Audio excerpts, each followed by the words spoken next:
Magandang araw mga kapolitika at welcome back dito sa ating YouTube channel. In this video is atin pong panunuorin itong naging interview dito sa ating naging kandidata sa Miss Universe 2024 na si Chelsea Manalo. Pero bago ang lahat ay huwag kalimutang mag-like at mag-subscribe na rin kayo para updated kayo sa ating mga latest issue.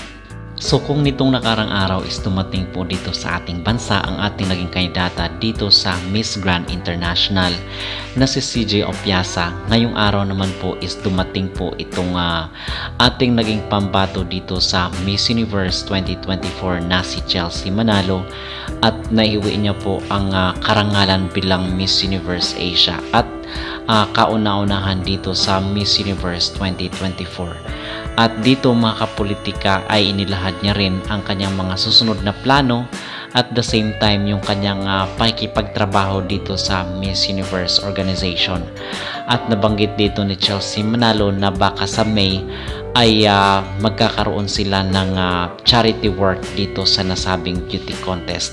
At nailahad din po ni Chelsea Manalo kung ano ba yung mga itinanong sa kanya doon sa closed door interview.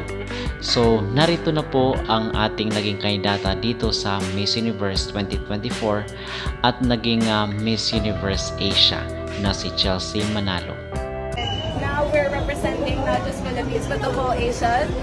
Representation as a woman, as an empowered woman, and for all the things that we can do. Not just, kung siguro naka-reflect sila sa akin, then maybe I can reciprocate that to the whole universe.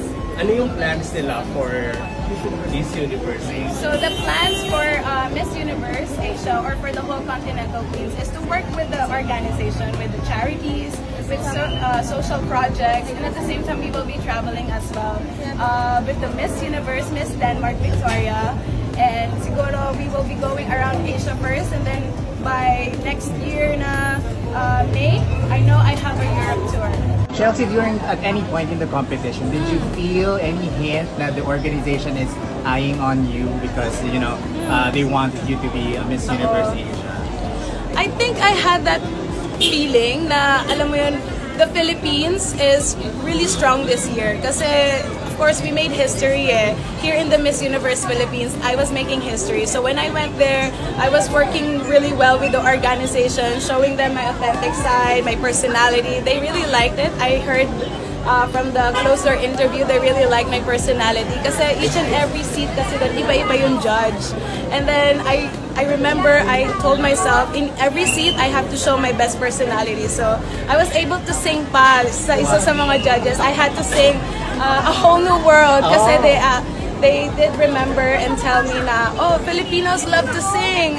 You guys are probably, loves to sing karaoke. And then I told them about how popular and how much talent that we have here in the Philippines. For example, Miss Lea Salonga, and then suddenly sing for us. So I sang my heart out for the whole new world. And the personality siguro, they saw it. And if they really liked it, then I guess that's the reason why we have Miss Universe Asia now. So yun po ang naging interview dito sa ating naging kandidata or naging ating pambato sa Miss Universe 2024 na si Chelsea Manalo. And hopefully mga kapolitika ay magkakaroon rin po ng homecoming parade itong si Chelsea kasi naiuwi niya naman yung Miss Universe Asia itong titulo at kauna-unahan dito sa Miss Universe.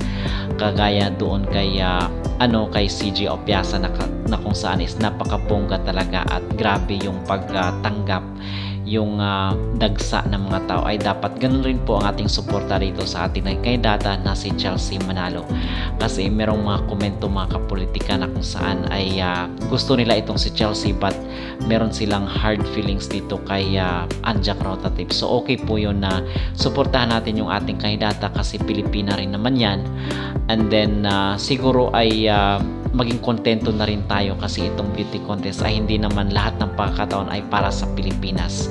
Okay, so okay na po itong nangyari kay Chelsea na kung saan is naiuwi niya itong karangalan bilang Miss Universe Asia and at the same time magtatrabaho siya dito sa Miss Universe organization. Okay, so ano ang inyong maging reaction or opinion dito mga kapolitika sa mga sinabi ni Chelsea na kung saan is makikipag team up siya dito sa Miss Universe or magtatrabaho siya dito sa charity ng Miss Universe organization, at ano rin po ang inyong masasabi dito sa kanyang revelasyon sa naging closed door interview.